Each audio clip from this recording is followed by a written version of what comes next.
After yesterday evening's activity, it was time to leave the other tasks and join in the Nampana session, which is a common monastic routine.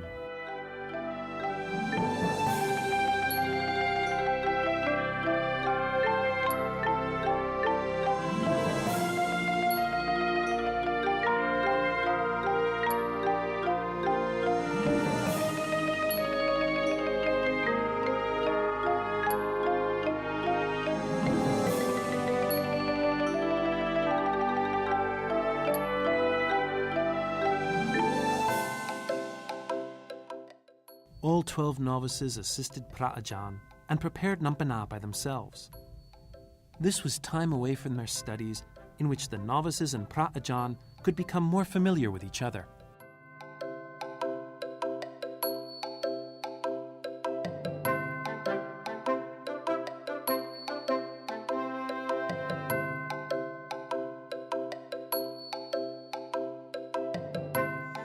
In the evening's lesson, Pra Ajahn taught the novices Katawatu Sutta, or the subject of discussion. Katawatu Sutta are the proper topics of conversations for monks to eliminate desires and achieve enlightenment. Okay, first talking about wanting little, talking about how can we have minimum. Okay, you know the Buddha, when the monk ordained, the Buddha said we should be happy just having little. Okay, like the what they call the minimum requirement. Okay, we be very happy to have the root of the tree as our place to stay. When you have the barricade, the rope, you have to take a good care of it.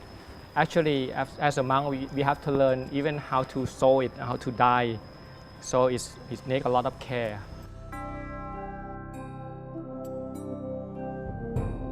During this time, some novices had questions, which Pra Ajahn helped to explain. Furthermore, Pra Ajahn gave examples from some parts of Katawatu Sutta that relate to the novices' daily lives.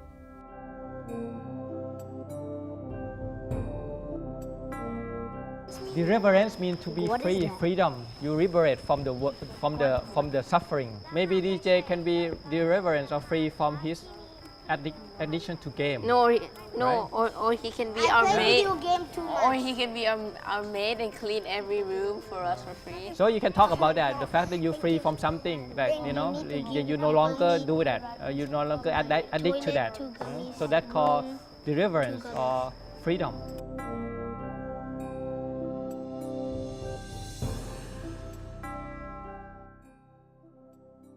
While learning the proper topics for conversations, Pra Ajahn led the group to discuss the topic of eliminating desires.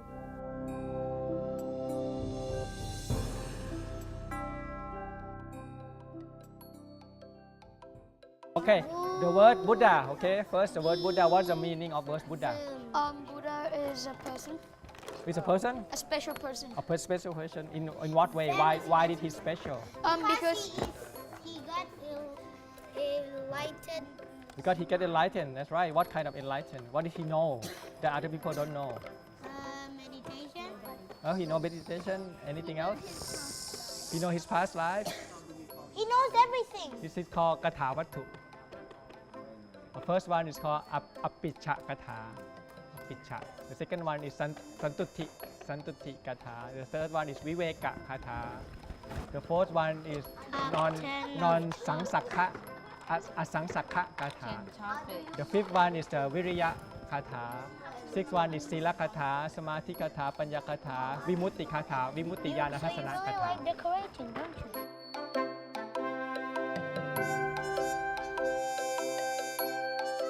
The conversations among them led to the Buddha's teaching, which is the Four Noble Truths, or the way to the cessation of suffering. What the meaning of the Buddha? He know four things. Okay, first he know suffering. Okay, second cause of suffering. And third one is the end of suffering. And the fourth one is the path toward the end of suffering.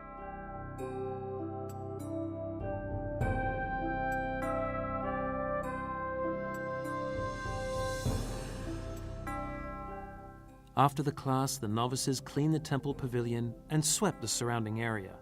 This social work was a change from the novices to doing meditation or chanting to exercise and relax.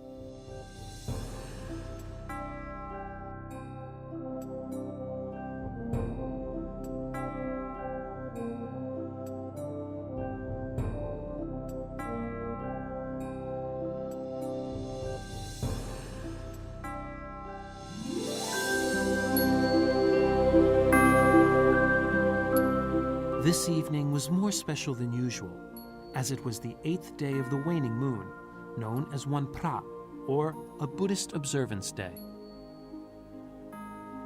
Although the people of Det Udom and nearby Buddhists usually gather for the evening chant, sila, and sermon from Luang Ta Anek, this was the first time the novices got to do the evening chant at Dhamma Grove.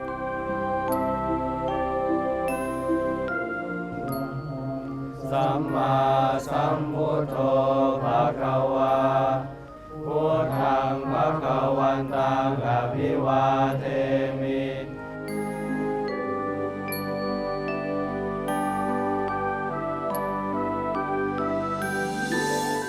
The Buddhist Holy Day is observed 4 days a month to allow Buddhists to practice the Buddha's teaching and to allow the Dhamma to ease their sufferings.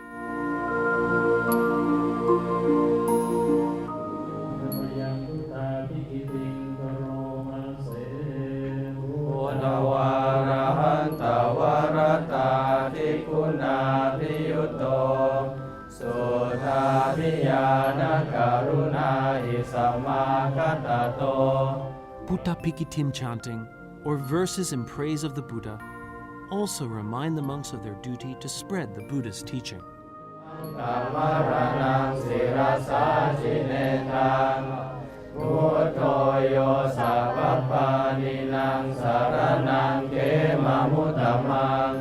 After the evening chant, Luang Ta Anek came to meet the novices and Buddhists at the Dhamma Hall. The novices recited the 10 Precepts to Luang Ta Anek.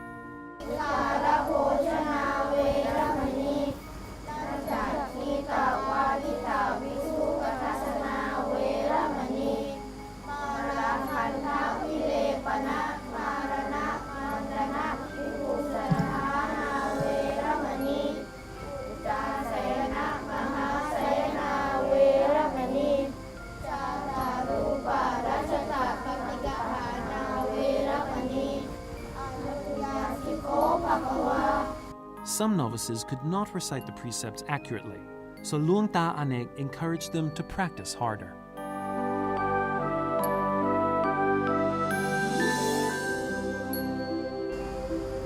ให้เห็นความสำคัญอย่ารังเกียจอย่าท้อใจควรภาคภูมิพอใจเพื่อจะได้ดูดซับเอาคุณธรรมซึ่งเป็นคุณสมบัติของนักบวชเข้าไว้ในจิตใจของตัวเอง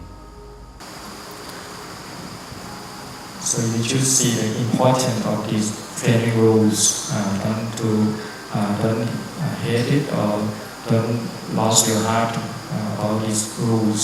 You should be proud that we have a chance to take on the training rules that is laid out by Lord Buddha and to be able to internalize this quality, this virtue, this moral code into yourself.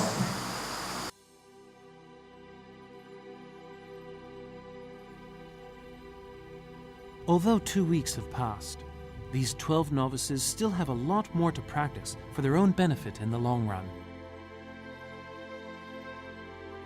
Luang Ta Anek stated that the value of knowledge which the novices gain during the ordination will be useful for them in the future, even after they leave the monkhood.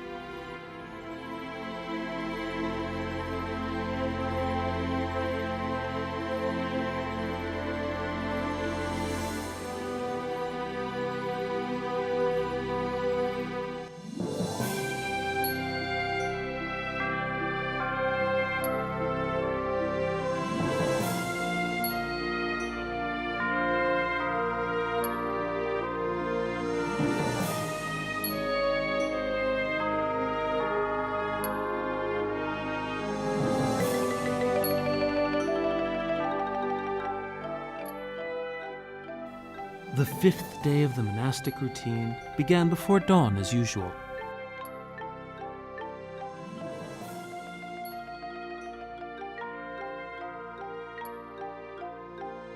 Being an early bird is the monastic routine of Wat Nong Pa Pong.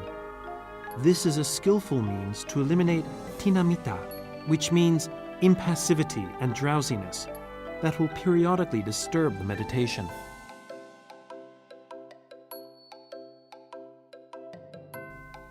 So Phra Ajahn had the novices learn to be early risers, a routine that monks should follow.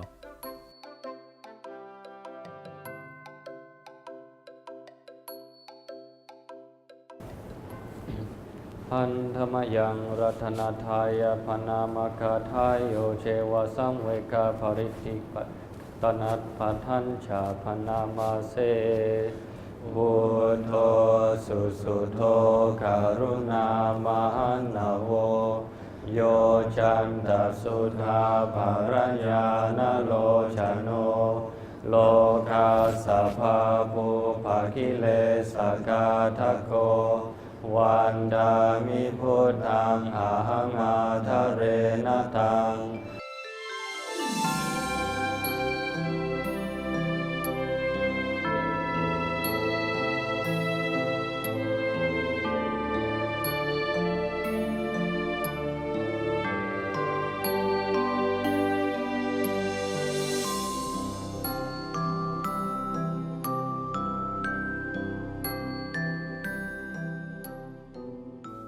The sun was shining, signifying the time to continue the next monastic routine. Phra Ajahn and the 12 novices went for alms around the Ban Thung Saingam community and nearby areas.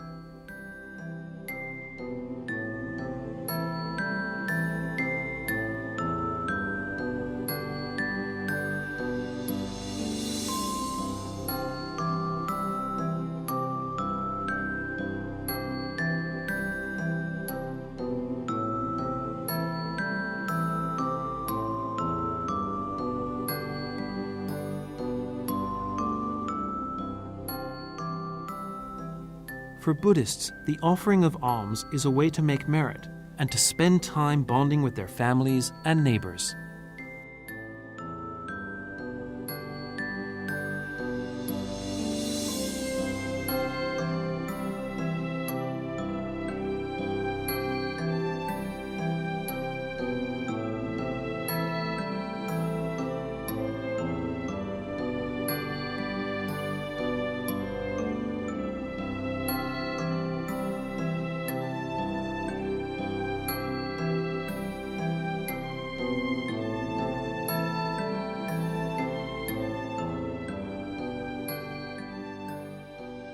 On this morning, Madeleine Recknagel, a guest speaker from Germany who will be teaching the novices this afternoon, also joined the alms round.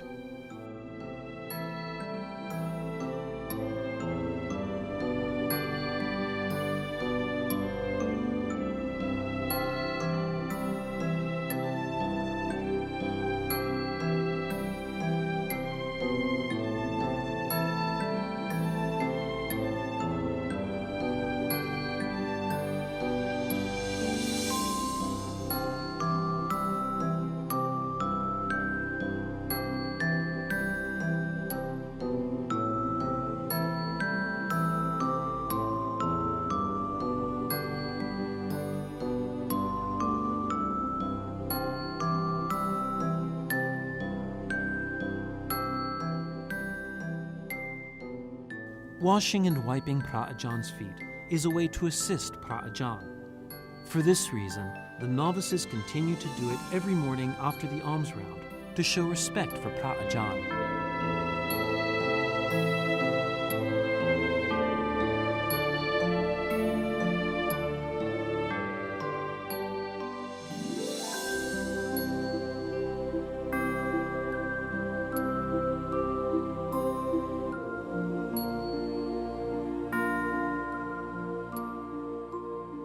Before breakfast, Phra Ajahn had the novices review the 10 Precepts again. This time, Phra Ajahn had them write down the parts they could not memorize on the blackboard.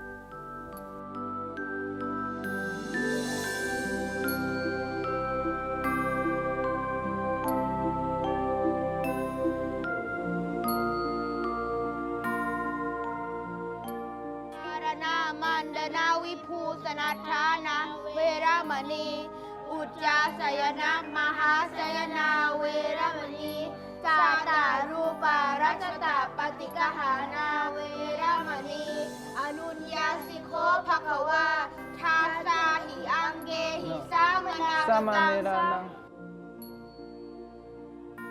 Some novices tried to memorize the 10 precepts, but they could not manage it yet. So Pra Ajahn gave them some advice and helped to encourage them. อนุสิกูปะกวาสามเณรนำตาสะสิกขาปจานิเทสุชาสามเณรหิสิกปจำ สิกิตุง สิกตุง สิกิตุง สิกตุง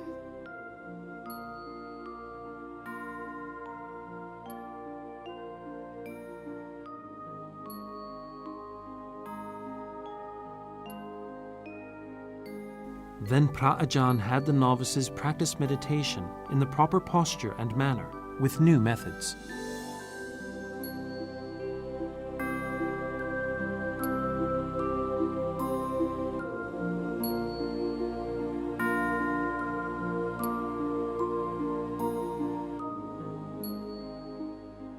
This is the training for you to be mindful. Otherwise, you will not be mindful. You will not know that your position is not straight. What happened, Auntie? Sit up straight. Put up straight. Hold. Keep your lotus. Hold it. Do Anjali. Pra Ajahn explained to the novices the reasons why they were using this method. It's like a lotus. Okay, the lotus is born in the mud, but it's go above the water. We try to let go of the old habit. Now we have to change the habit of running around, shouting. Yesterday, many people banging the door, shouting, running. That's not appropriate for the novice. Okay, the novice means the one who are quiet, who are peaceful. Yesterday, we asked the Nisaya from Longta Anek. We changed to a new person, like a lotus flower. Before having breakfast, Pra Ajahn asked the novices to sit calmly and reflect on their actions.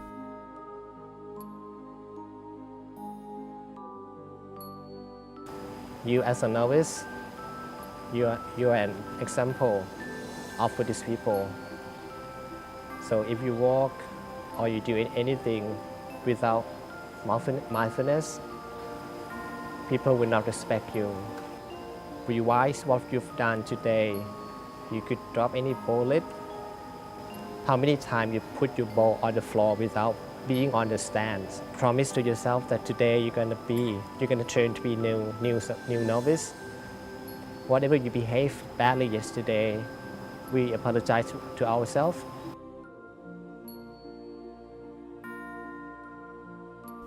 After the novices started to calm down, Pra Ajahn asked them what they did wrong this morning and noted how each novice made mistakes in different ways.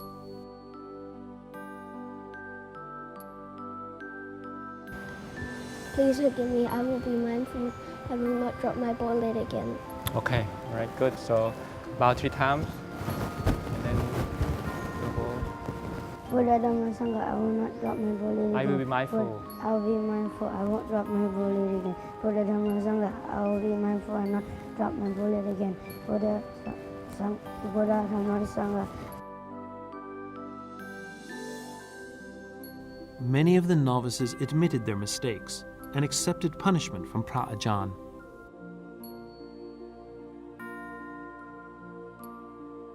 Buddha Dhamma Sangha, Buddha Dhamma Sangha, please forgive me. please forgive me. I will be mindful. I will be mindful. What are you doing? What did you do? Like I made a noise. I will be more careful with my bowl. I will be more careful with my bowl.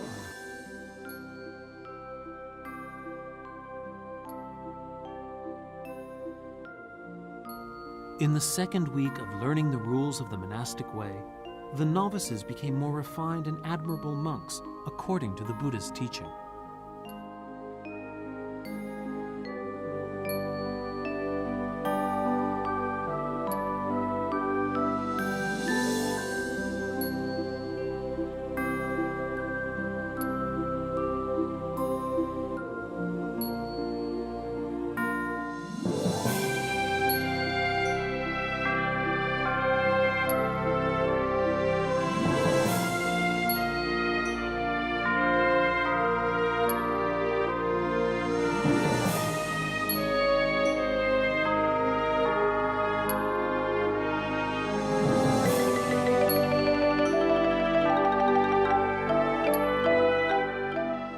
After the meal, the novices began cleaning their requisites.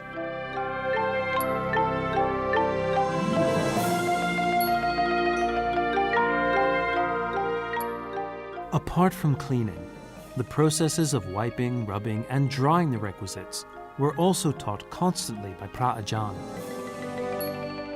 There are other requisites that the novices must take good care of. For example, the shoulder strap, the bowl stand, and the alms bowl container. The novices must not let these things be damaged, as it might cause problems during the alms round. During this time, Khao Pan, a former novice from Chu Little Monk, Thailand, Year 7, visited Phra Ajahn and gave encouragement to the international novices. แล้วเขาปั้นจะกลับเมื่อไหร่ ผมอะค่ะผมกลับพรุ่งนี้อยู่ช่วยน้องเนนอยู่ช่วยพี่เนนไหมวันนี้อยู่ได้ไหมได้ครับดูซิจะไปช่วยพี่เนนทำอะไรได้บ้างนั่นน่ะไปล้างกระโถนก็ได้ข้าวปั้น While taking care of the requisites, Phra Ajahn reminded the novices to do their monastic tasks properly. So the floor will be wet, and when we walk on, it can be like dirty our feet, and then when we return to the sala, so it can be dirty to the sala also. So the right position that you put your water is that direction, right? Okay. So next time we're gonna pour water to different direction. Are you okay to go back clean? Okay, go.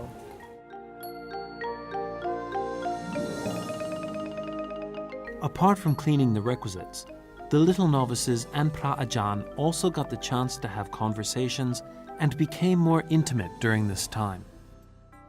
Wait, there's a big one and a small one. Big one to one, small one to small. That's the big one. Okay, let's go.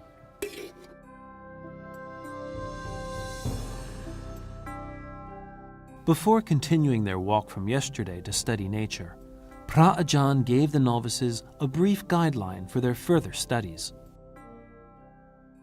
Anybody know what Ovada means? Ovad. What is Ovad mean? Sins. Sila is first. Which one is Sila? First one. Okay, the first one not to do evil is Sila. Okay, who is the Sila group? Me. Okay, so you know the meaning of your group, huh? Second one is Okay, and then who's Samadhi group? Which number is that? What the three to purify the mind is 3. No, the Purify the mind is 2. Samadhi is the second one to do good, cultivate good. Cultivate good, but Yeah. purifying the mind is The Samadhi is the highest good. And who is wisdom? Who is the panya? Which number is that? 3. Number 3. Purify the mind. That you need the wisdom to purify the mind. Morality, concentration, and wisdom are the core of Buddhism, which are called the threefold training, or the training in higher morality, mentality, and wisdom.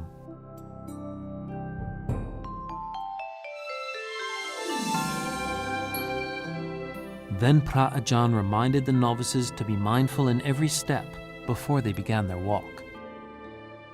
Oh, okay. Well, it's a two-way. You can do either you can do put toe, right foot, right foot, left toe, or you can do may I be well, may I be wise, may I be free.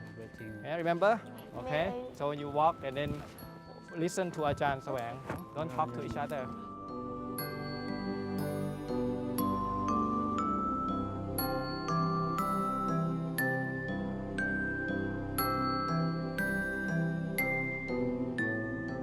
Once their minds were focused, the novices could contemplate their natural surroundings more clearly, which led them to come up with questions for Phra Ajahn.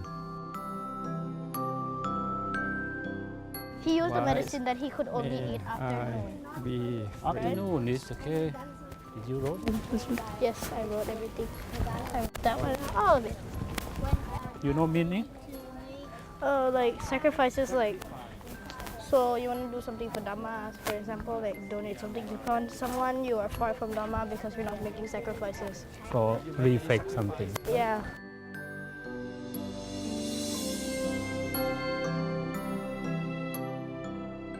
From this lesson, the novices learn the relationship between nature and human beings. For example, nature provides medicinal herbs and mental tranquility for people in the big city, which some novices might be familiar with.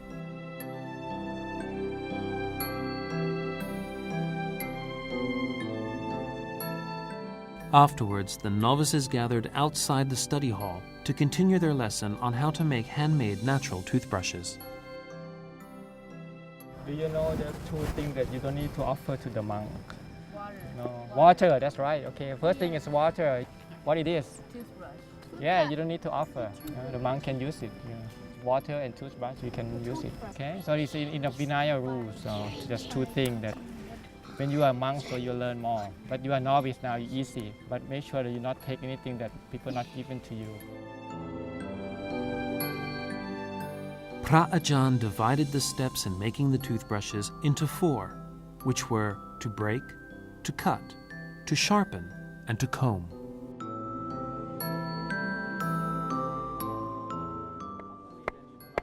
Yeah, if you don't do properly, it just cracks. Yes, So that's the what crack I is wanted not to good. do. Crack and break. Because you need this furry thing quite a bit long till this thing here. So Whoa. you have to be very patient and mindful that you're heating, and you know that you're heating. You have to feel the heat that you're heating, and the hammer that touching the wood. Pra Ajahn finished the potentially dangerous steps himself and kept a close eye on the novices during the process. An important material for making a handmade toothbrush is gota bark, which can ease a toothache. This nature-dependent life is a very good example for the novices learning.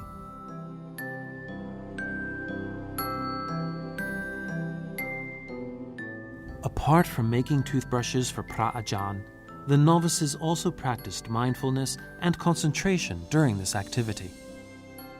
You just do like this. You go by the side. Not in the middle. The side. Patiently, gently, not too far. Turning to white. And you just hit the same place. And you just keep on rolling, twisting. See?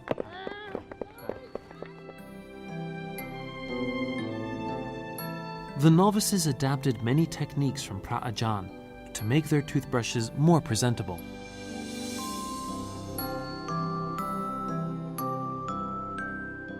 Before the session ended, Pra Ajahn inspected the toothbrushes from each novice and gave them advice.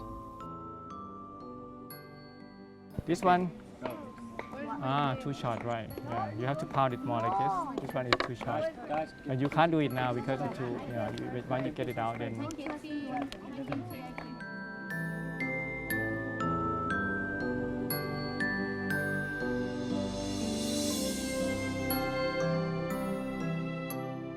Pra Ajahn had the novices put the handmade toothbrushes into bags with their names on them to observe their improvement in the following days. Okay, so this is the first one. Maybe Pao will come out like this.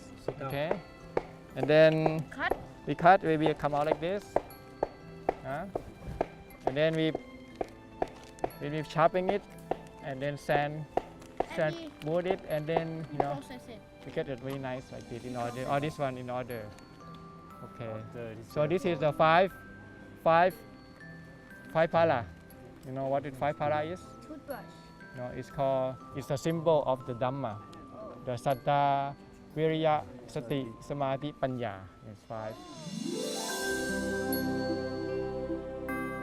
Finally, Pra Ajahn explained to the novices about the Kaw Nisai ceremony with Luang Ta Ane by putting the toothbrushes and lotuses on trays to pay respect and ask to be his disciples.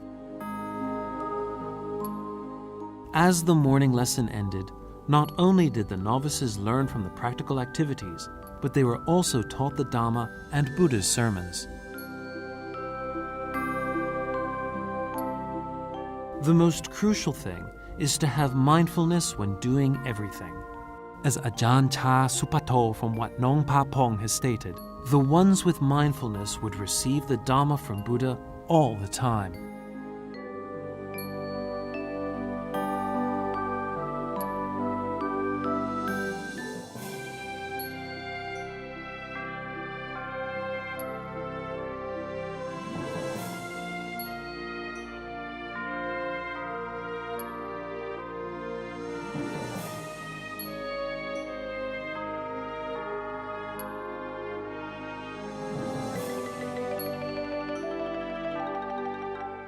The afternoon lessons started under the cooling shade of the trees. The weekend is drawing closer, and the novices continue to further their study to shape their minds.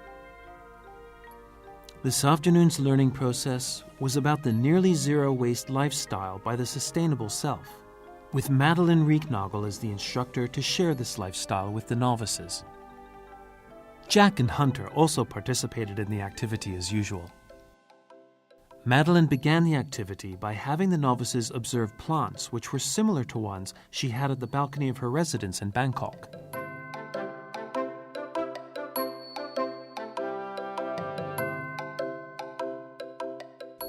Then she asked the novices how to live a nearly zero-waste lifestyle. Could you actually imagine a life without waste? Possible. It's possible, okay. Might be possible. What did you say, DJ? It Novice might be DJ? possible. It might be possible. It might be possible, okay. What do you think is the biggest challenge? Not to use too much and how to know how to manage our waste. Okay. I don't know if you remember from the recent sessions, we talked about living with more or less. How do you find actually the middle path? She then asked the novices to think about waste that could potentially be made into compost.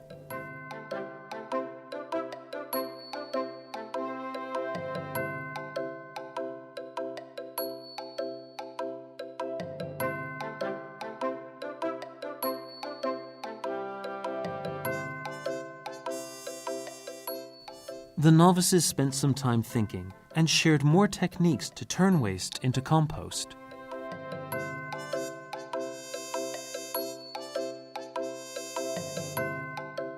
And what do you have to do before you put it into the compost? See, this is easy to break, but if it's full of egg yolk, you do this. Takes like 10 minutes to put this into compost.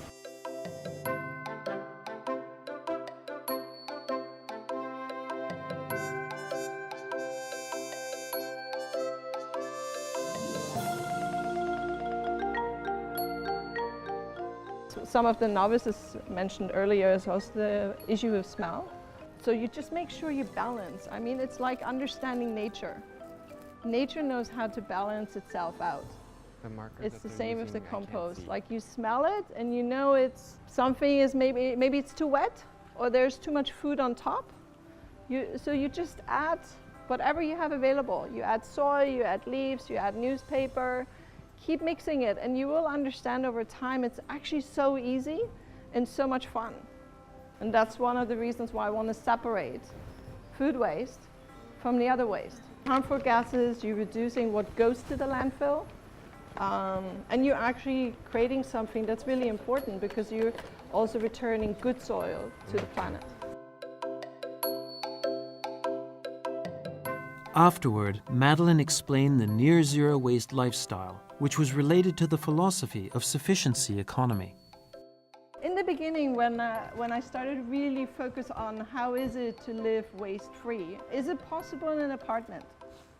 You know, many people actually think, well, it's not possible because where do you actually grow food, where do you compost? And so my compost bins, I have one here on the balcony and two on the bigger balcony together with what you see back here. So I use the compost actually in part of the process to also grow my own food and for plants for to clean the air pollution or to clean the air. You know, living in Thailand, when I traveled, I've learned so much of the sufficiency economy philosophy from King Bhumibol.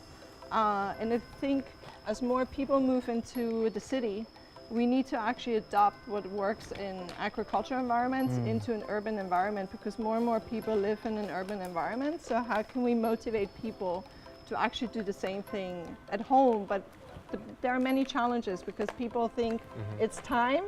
Sure. I don't have time, and it's actually really easy.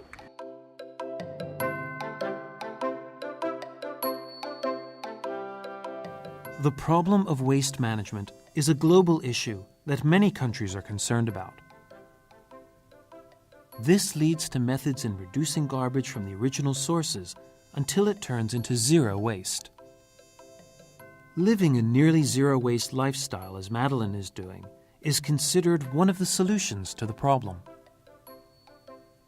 Living a sustainable life is not only about reducing waste, but also to gradually change our way of life, which can be reflected in the materials we choose to use. Madeline showed the novices the appliances she uses in her daily life and shared the principles of living with the sustainable self. Okay, so take a second and look at it and pass it around. You can use like the... It's a bamboo toothbrush? Our one's still better. We got a toothpick on the end. I know. I have to say I was actually really jealous yesterday when I saw you have actually 2 in 1.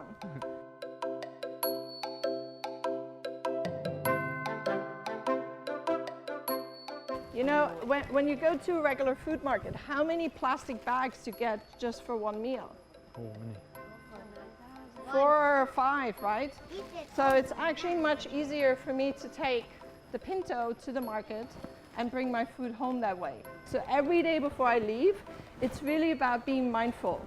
Before I leave the house is what steps do I take throughout the day so I don't create any waste.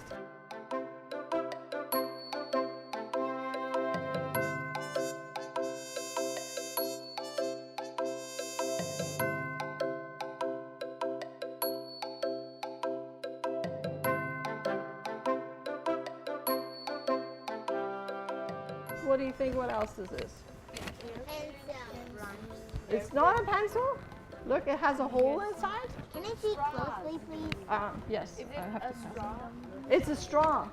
So it's different kind of straws that instead of using, what kind of straws can we avoid? Plastic. Plastic. And what can you do with it once you finish using it? Put it in the... Wash it. Back into the compost.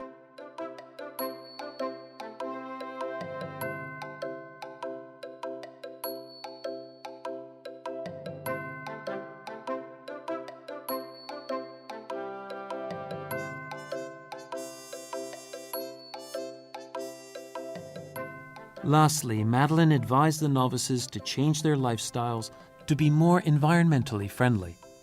It's definitely not easy. I mean, they have a great experience right now, but you know, wherever they go back to, we're constantly surrounded by messages of consumption is important to be happy. So how do you actually stay away from those messages? And for me, when I learned mindfulness, I learned that moving to Thailand. Mindfulness is a practice. It's like a muscle. The more you practice, the better you get. So it really takes, it's not about changing everything in one day. It's really keeping the mindfulness and always returning to yourself.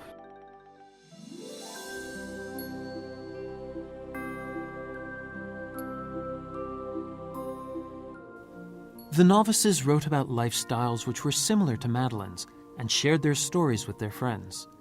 Each of them had different ideas due to their difference in age.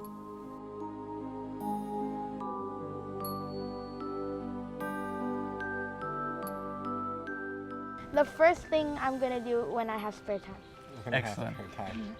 And after that, I'm going to grow more vegetables that I eat so I don't have to buy them. Yeah. So it makes the cycle flow more easily. So even things like this, right? Basil, maybe herbs and spices that we use, especially in Thai cuisine. Yes. And then I'm going to buy good earthworms to make the process more quick. And then I'm going to reduce plastic by using no plastic bags and using bamboo straws. Fantastic. Wow, fantastic. When I go back home, I won't really use plastic bags. And Plastic bags? Yeah, and I won't really watch TV that much and go outside and start doing things outside. Okay. Do you think you can do it? Where would you put the bag? In your pocket? In your pocket, okay. How many Excellent. times can we use a plastic bag? They don't have to be used just once, do they? No, they can be reused. Like 10 times or something. Maybe even 100. Yes. But if you put something sharp in it, be careful. This is a fantastic idea, I Yes. think. No, Okay. excellent. The lesson of how to live a simple life and be environmentally friendly that the novices learn today is similar to the monk's way of life, which is to eliminate desires and refine oneself with the Dhamma.